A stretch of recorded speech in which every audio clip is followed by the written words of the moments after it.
자, 이번 시간은 조금 쉬운 얘기를 해봅시다. 초보들이 성장한다라고 하는 것들을 어떻게 판단할 것인가에 대한 이야기를 하고 있습니다. 성장한다. 어떤 기업이 잘 크고 있다라는 거 알아보기가 쉽진 않죠. 더구나 무슨 PER이냐, PBR이 뭐 PBR이냐 또 거기에다가 무슨 성장 뭐 여러 변수들이 많아 보이는데 실제로 뭐 이렇게 되게 어렵지는 않아요. 어떤 면을 주로 보느냐가 중요하게 생각이 들 텐데요. 그런 면에서 조금 쉽게 초보자가 성장에 관련된 내용들을 어떻게 정리하면 좋을지 그런 부분들을 한번 같이 살펴보도록 할게요. 자, 초보자는 왜 숫자를 보고도 판단을 못할까? 예, 숫자를 봐도 늘기는 늘었는데 이걸 어떻게 좋다 나쁘다라고 판단할 수 있지? 그럼 모든 산업을 다 봐야 되나? 뭐 경쟁사를 살펴봐야 되나? 물론 HDS의 기업 정보에 그런 내용들을 간접적으로 제공하긴 합니다. 그렇긴 하지만 좀 쉽지 않아요, 보기가. 그죠? 그래서 오늘은 제가 조금 더 쉽게 보실 수 있는 기준들을 좀 같이 생각해 보려고 해요. 첫 번째, 초보자는 숫자를 봐도 판단이 잘 안 돼요. 그죠? 초보자가 숫자를 보고 판단하지 못하는 이유는 기준이 없기 때문이에요. 비교 기준이 없어요. 예를 들면 매출이 10% 증가했어요. 좋은지 나쁜지 잘 모르겠어요. 그리고 영업이익률 8%를 달성했다. 올해. 높은지 높은지 잘 모르겠어요. 그죠? ROE가 12%, ROE 12% 좋죠? 혹은 그죠? ROE가 12%다. 좋은가? 이게 절대적인 기준이 있는 것도 아니고 업종마다 조금 기준이 다르기도 하고 저 강사는 또 절대적인 기준 같은 건 없어요. 뭐 이딴 소리를 하고 있고 상당히 헷갈리시죠? 근데 숫자는 이렇게 절대값으로 판단할 수 있는 건 별로 없어요. 실제로는 지속성하고 방향성이 더 중요합니다. 즉 어제 작았다고 하더라도 작년에 작았다고 하더라도 올해 그게 또 좀 더 잘하고 내년에 더 커진다라고 하면 그 기업은 분명히 성장하고 있는 겁니다. 그런 기준으로 판단해 주십시오. 방향성과 어떻게 움직이느냐가 좋은 거예요. 그죠? 지금 얼마나 대단한 회사냐 물론 중요하죠. 지금 들어가야 되니까. 그러나 이 회사가 앞으로 어떻게 성장할 수 있을 것인가를 기대해 보는 것도 굉장히 중요한 일 중에 하나입니다. 자, 봅시다. 자, 투자에서 가장 중요한 질문을 하나 해봅시다. 뭐 가장 중요하다라고 계속해서 얘기가 나오는데 매번 가장 중요하기는 해요. 근데 그 어느 하나 뺄 수가 없기 때문에 가장 중요하다는 말을 붙이는 거예요. 자, 투자는 감동적인 이야기 문제가 아니죠. 단 하나, 다음 문단에 나오는 실증적인 질문입니다. 이 기업의 숫자는, 이 기업의 실적은, 이 기업의 상황은 과연 시간이 지날수록 연차가 쌓일수록 더 좋아지고 있는가 나빠지고 있는가의 문제예요. 방향성. 그죠? 이 질문에 대답할 수 있으면 복잡한 모델은 필요가 없어요. 성장하고 있다면 좋은 회사가 될 거예요.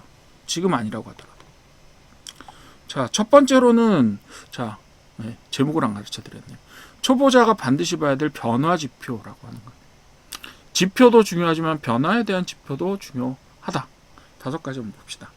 첫 번째로 매출 성장률의 추세가 있어요. 자, 한 해 숫자가 아니라 3년 동안 매출이 성장하고 있느냐를 한번 봐주십시오.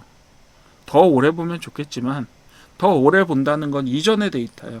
시장 상황이 다른 데이터라고도 볼 수 있어요. 우리나라는 5년 전 걸 보잖아. 그때는 코로나예요. 시장 상황이 완전 다르죠. 그죠?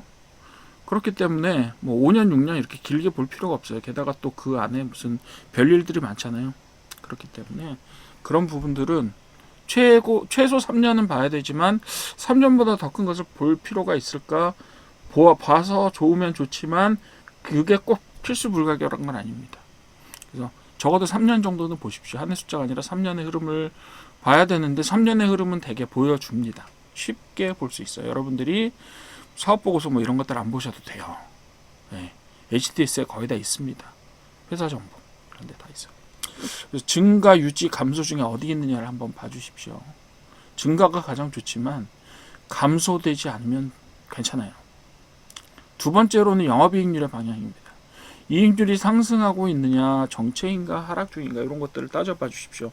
영업이익률 같은 경우는요. 사실상 매출이 늘어나고 있다면 상승하지 않아도 좋아요. 상승하면 더 좋겠죠. 그죠? 매출이 중요해요. 영업이익률을 보다는 영업이익의 절대값이 더 중요합니다. 무슨 얘기인지 아시겠죠? 영업이익률은요, 어쨌든 매출이 증가하는 상태에서라면 영업이익률은 증가하지 않아도 큰 문제는 없어요. 매출이 상승하는 만큼 영업이익이 증가할 테니까. 그렇죠? 매출 증가와 이익률 상승, 이거는 질 좋은 성장이라고 할 수 있죠. 물론 질 좋은. 근데 영업이익률이란 영업은 그 매출은요, 얼마든지 증가할 수 있어요. 뭐 3년 안에 2배 갑니다. 웬만큼 좋은 회사들은 3년 안에 2배 가는 회사들 많아요. 그죠? 그렇지만 영업이익률이 2배가 되긴 너무 힘들어요. 자, 영업이익률이 8%였어. 3, 4년 지났을 때 영업이익률 20% 왜 안 됐어? 이렇게 물어볼 수는 없잖아요. 그죠? 매출은 계속 증가하고 있었는데. 영업이익률 20%가 되려면 어떻게 해요? 네, 매출에 20%를 남겨야 돼요. 그거는 시장이 완전 독점 상태가 아니고는 기대하기가 힘들어요, 정말. 그죠? 예를 들면 엔비디아 같은 회사는 영업이익률이 굉장히 좋죠. 그렇긴 한데 그렇다고 해서 엔비디아가 매년 영업이익률이 상승하게 될까요? 어느 순간 정점이 와요. 영업이익률은. 매출은 뭐 정점이라기보다 매출은 갑자기 어느 해에도 2배, 3배 뛸 수 있죠. 근데 영업이익률은 안 돼요. 영업이익률은 근소하게 늘어나는지 안 늘어나는지 혹은 줄어들지만 않아도 다행이고요. 줄어든다고 하더라도 매출에 의해서 영업이익이 절대값이 커진다라고 하면 그것조차도 그렇게 나쁘다고 볼 수는 없어요. 예, 그렇게 보시면 돼요. 세 번째로 영업이익하고 순이익의 괴리, 이런 부분들이 있을 수 있죠. 영업이익하고 순이익의 괴리 중에서 더 무서운 건요. 어떻게 보면 회사는 부채를 가지고 있고 거기에다가 이자를 줘야 되기 때문에 이자는 순수하게 영업의 비용이거든요. 그래서 영업이익보다 순이익이 적은 건 어떻게 보면 되게 당연한 일이에요. 예, 당연한 일이에요. 그죠? 그런데 더 큰 문제는 뭐냐 하면 일시적으로 영업이익보다 순이익이 훨씬 커지는 경우가 있어요. 가끔가다가. 그 왜 그렇게 하는 경우가 되게 많냐 하면요. 상패 안 당하려고요. 상패 안 당하려고 일시적으로 되게 큰 자산을 팔아버려요. 그럼 어떻게 돼요? 영업의 이익이 크게 나면서 순이익이 늘어납니다. 영업이익이 진짜 이 회사가 뭘 잘하고 있느냐 못하느냐 문제예요. 자, 영업이익이 늘어났는데 순이익이 줄어들었다. 이건 뭐야? 일회성 비용 구조의 문제. 일회성 비용이나 구조 문제의 가능성이 분명히 있긴 있죠. 지속적으로 한꺼번을 본다든가 외환 관리를 잘 못해서 이런 경우도 있을 수 있고 또 여러 가지 것들이 있을 수 있어요. 그렇긴 한데 어쨌든 간에 실제로 진짜 문제는 뭐라고요?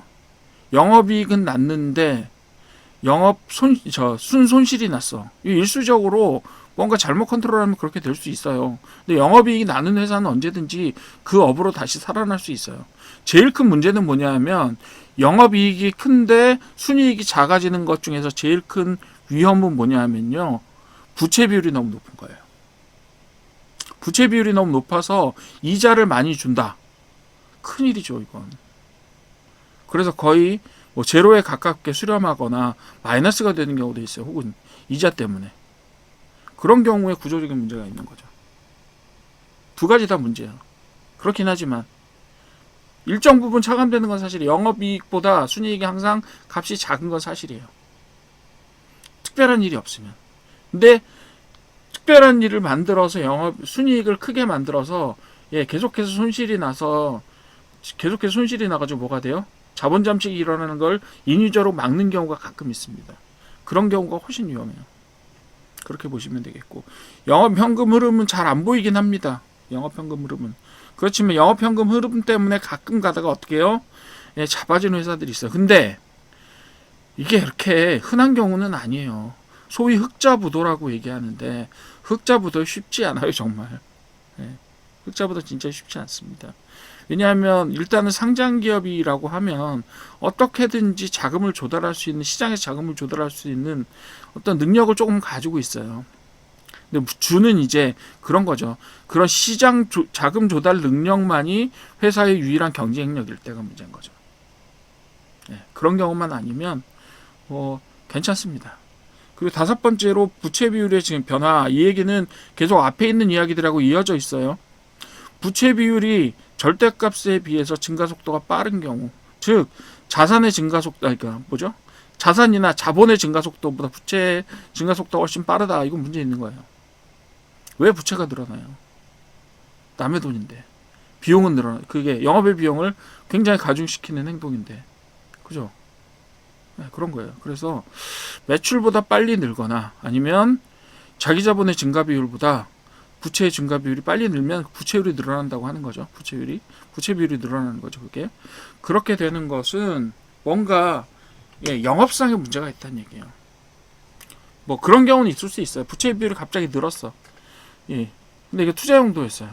그래서 부채 비율이 조금 늘었지만 순이익이 증가하고, 그러니까 영업이익이 증가하고 영업이익률이 증가하고 매출도 증가했어. 그래서 몇 년 있으면 그 부채를 갚을 수 있을 것 같아. 그게 정상적인 기업의 구조죠. 근데 그렇지 않은 회사들이 있어요. 그게 약간 엇갈리면서 이상하게 꼬이는 회사들이 있어요. 그런 회사들 아주 정상적으로 합리적으로 사고할 수 있는, 합리적으로 우리가 추론할 수 있는 그런 추론의 결과값으로서 부채 비율이 약간 늘어난다든가 이런 것들을 생각했을 때 원인이 분명하면 괜찮아요. 근데 문제는 뭐냐 하면 원인 없이 뭐 투자를 한 것 같지도 않고 매출도 안 늘어나고 수익률도 안 늘어나는데 이익률도 안 늘어나는데 부채만 늘었다. 이건 사업 구조상에 무슨 문제가 있는 거죠. 자, 성장기업을 실질적으로 정의하면 어떻게 되냐 하면 다음 조건 중에 3개 이상이면 되면 된다 이렇게 얘기를 하죠. 네, 매출 3년 연속 증가 좋죠. 영업이익률 유지 또는 개선이라고 말씀드렸어요. 제가 아까 세 번째로는 영업현금 플러스, 영업현금 흐름이 플러스를 지속한다. 요거는 되게 중요하진 않다고 말씀드렸어요. 네 번째로는 부채 비율이 안정되거나 하락한다. 역시 이것도 좋죠. 돈을 갚아나간다는 얘기니까요. 근데 이게 부채 비율 같은 경우는요, 일시적으로 되게 낮게 되는 경우가 있어요. 그런 경우 어떤 경우냐 하면, 자, 예를 들면 저기를 상환해버려요. 12 전환 사채를 상환해요. 그럼 부채 비율 낮아집니다. 근데 똑같이 부채 비율이 낮아지는 경우가 어떤 경우인지 아세요? 전환 사채를 행사하는 경우예요. 주식수가 늘어나기 때문에 자본금이 늘어납니다. 당연히. 그러면서 그것이 지분으로 전환되었기 때문에 부채 비율 당연히 감소하죠. 근데 여기서 무슨 일이 일어나요? 그 채권을 가진 사람이 뭐를 했다는 거예요? 행사를 했다라는 얘기는 뭐예요? 주가보다 행사 가격이 더 싸다는 얘기예요. 그렇기 때문에 주가는 행사 가격으로 수렴하게 돼 있어요. 주가는 떨어진다예요. 가격이 직접 떨어져 버린다. 우리가 성장 기업을 왜 선별하는데요? 성장 기업을 왜 선별해요? 성장 기업을 정의하고 선별해서 거기에 투자하기 위한 거잖아요. 그런데 자, 부채율이 줄었어요. 그런데 그 지분이 희석되면서 기업의 가치가 희석되기 시작해서 주식 가격이 떨어질 게 눈에 보듯 뻔합니다. 그럼 이게 잘하는 거예요? 못하는 거예요? 그게 좋은 회사예요? 나쁜 회사예요? 그런 것들은 구분하셔야 된다고요. 맨 마지막으로 일회성 이익 비중이 낮다. 이거죠. 이익을 내는데 영업이익보다 훨씬 큰 순이익이 나오면서 어디선가 뭘 팔아먹어서 난 이익이 났단 말이에요. 그 얘기는 뭐예요? 건물 팔거나 아니면 중요한 자산을 팔거나 이렇게 된 거예요. 그러니까 뭐예요? 돈이 없거나 아니면 이제 버틸 수 없다는 얘기예요.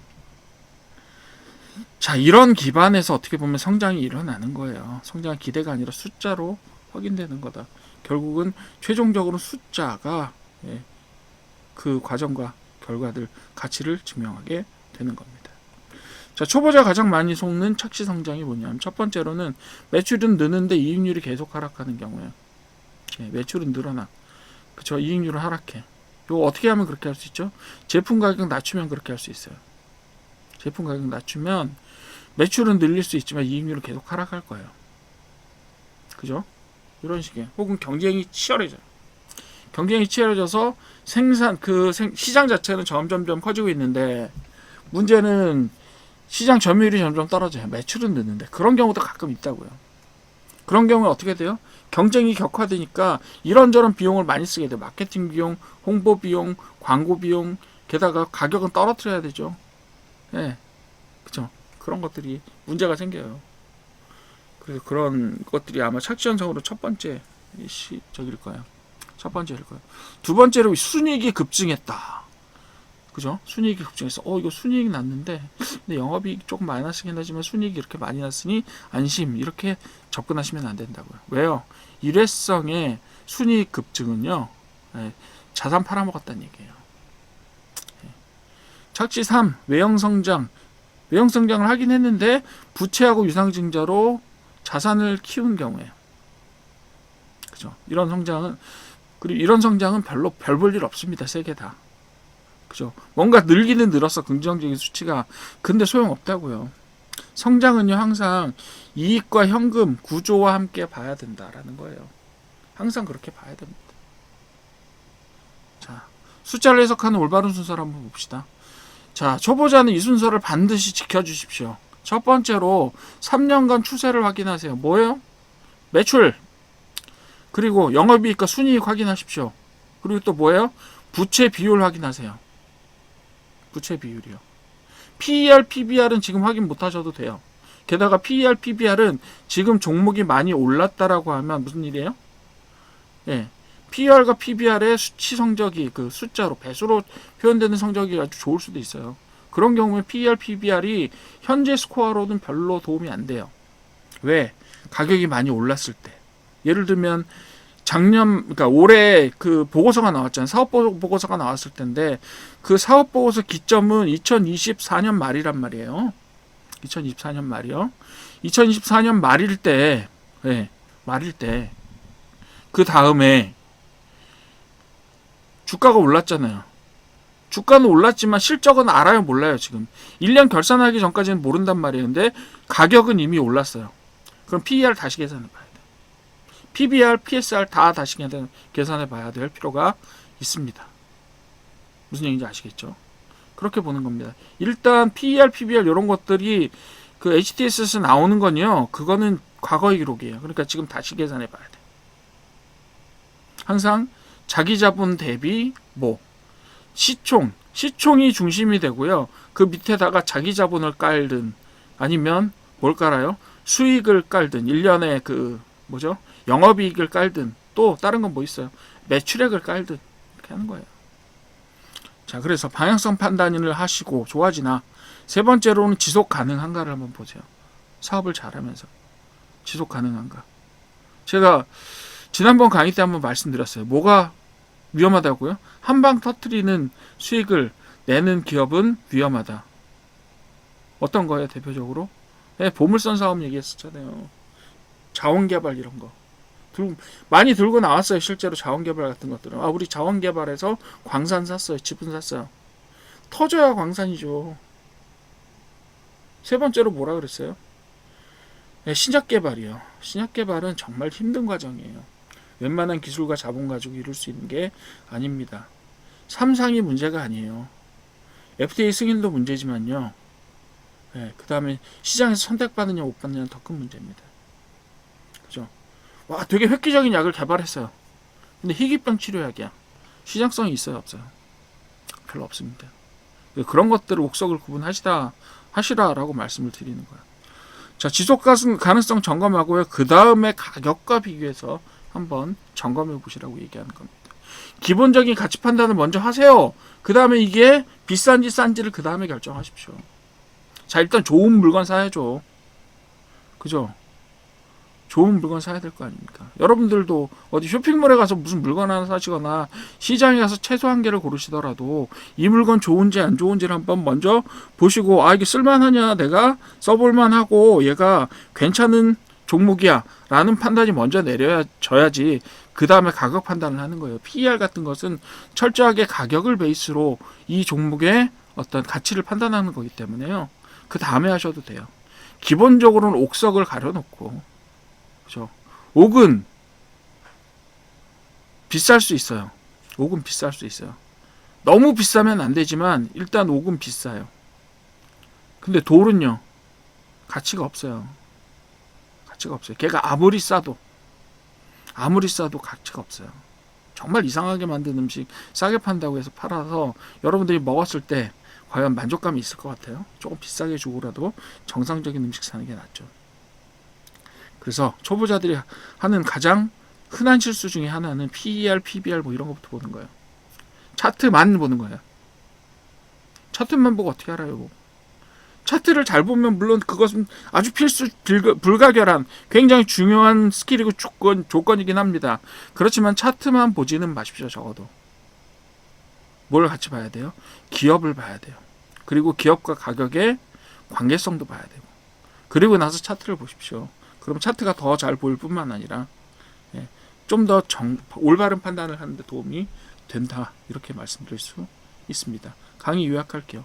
초보자는 처음에 추세보다는 단순한 숫자를 봅니다. 그래서 이걸 가지고 어떻게 판단 기준을 세울까 열심히 고민을 합니다. 그런데 실제로 성장 판단 같은 경우는요, 숫자의 방향성이에요.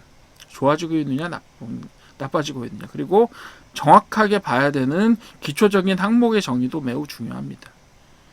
일반적으로 3년 변화를 보시고 가시면 되고요. 그 다음에 이익하고 현금하고 부채는 함께 봐야 합니다. 그죠? 왜? 하나를 늘리면서 하나가 왜곡될 수 있거든요. 그죠? 뭘 올리기 위해서 뭘 의도적으로 할 수도 있거든요. 그런 부분들 때문에 같이 봐야 돼요. 그리고요, 너무 복잡한 모델이나 뭐 지표 모델 이런 것들을 열심히 만들려고 하시면 좋죠. 근데 만들기 어렵단 말이에요. 괜히 그런데 시간 쓰지 마시고 흘러가는 흐름을 좀 봐주시면 좋을 것 같아요. 그게 제일 좋은 방법입니다. 자, 오늘 초보자 측면에서 어떻게 성장하고 있느냐, 좋은 회사가 되어가고 있느냐를 판단하는 방법에 대해서 알려드렸습니다. 자, 오늘 강의 여기까지 마치도록 하겠습니다. 감사합니다.